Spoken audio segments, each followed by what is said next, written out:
Hi everybody. For those new to the channel, this is a channel where I'm building an airplane. You wouldn't know that, as we haven't really touched the airplane since October. Well, yeah, we're just waiting on stuff. But trust me, there's a plane immediately to the right of the shot that you see here. And look, there's a prop and everything. Alright, we're working on more carbon fiber stuff today, obviously, forever, from now until an engine shows up. What I'm experimenting with today is we're going to do a two-piece mold on the steel table. The steel table being part of the mold. So we're going to lay up some carbon fiber on the steel, and then we're going to put a piece of aluminum on top. Normally we put peel ply to get a nice uniform finish to draw the excess resin out, etc. Instead, we're going to go for a two-piece mold, trying to get a double glossy side to a piece of carbon fiber. Normally you only get one glossy side, which is whatever the mold side is. And then the back side you either have peel ply on a vacuum or something like that.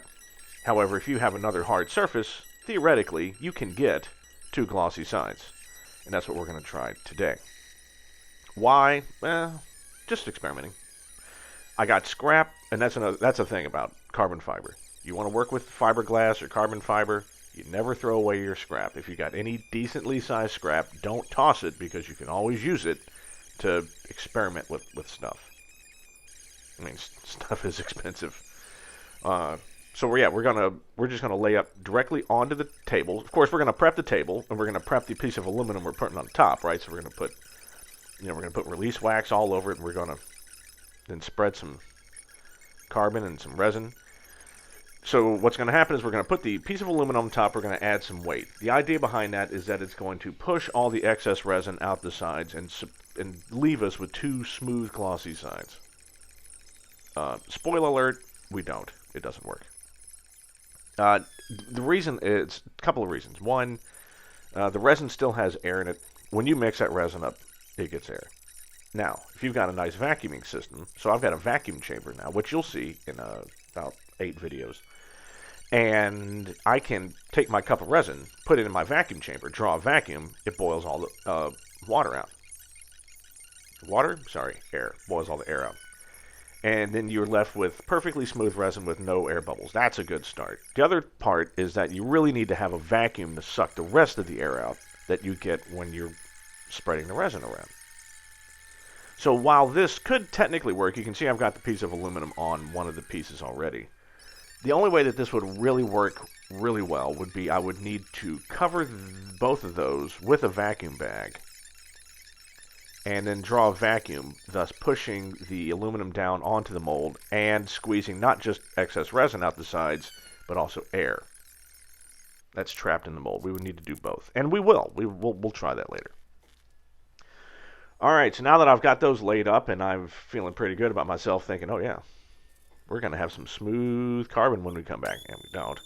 I move over back towards the armrest. So we put the first layer of the fairing material on last time, and now we're just sanding that off. You can see the cloud of dust leaving the area. I really need a vent system.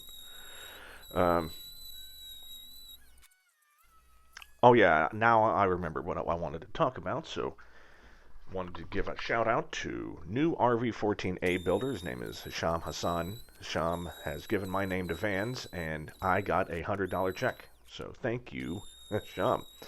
I don't know what to say. I mean, the continuous shock that an alcoholic, vulgarian, shaved ape such as myself can inspire that many people.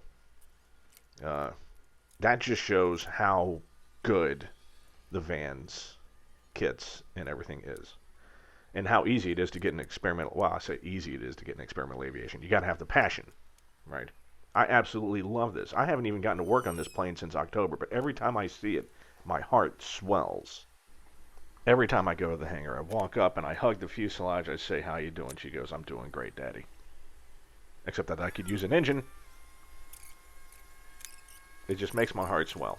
And it's just a constant testament to Vans. You know, it's such a great platform, and it really gives you the freedom of saying, I can build this, yet there's still enough avenues for me to be able to put my own little twist on some things, right? Safely. So I can safely customize a few things and really make it feel like it's, my own. And I love it.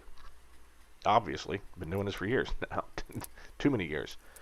All right, so we're putting on that last coat. Next video, we're putting on the epoxy primer, and then we're going to make some molds off of that, and they work. So, spoiler alert, they work. It's great. So, thank you for joining me, everyone, and see you soon.